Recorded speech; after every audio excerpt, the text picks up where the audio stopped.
Hello everyone, in this video I'm going to show you how to tracking the object using CapCut PC. So first you can select your video with a moving object that you like to track. And for example,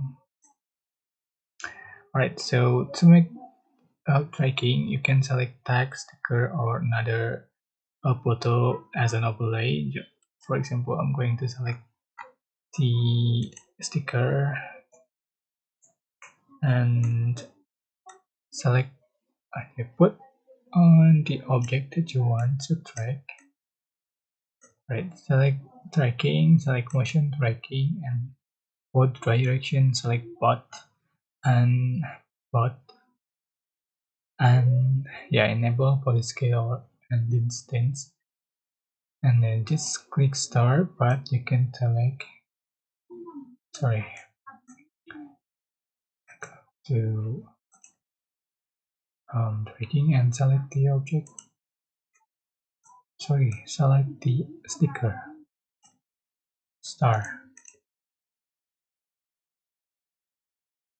So just wait for applying the picture.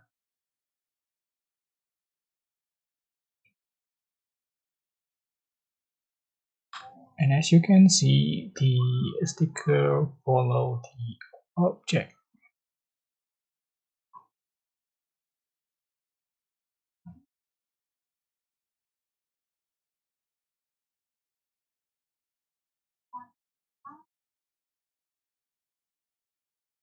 Alright, so you can see for the final result like this. Alright, that's it. I hope this tutorial was helpful for you. Don't forget to like, comment, share and also subscribe. Thank you so much for watching.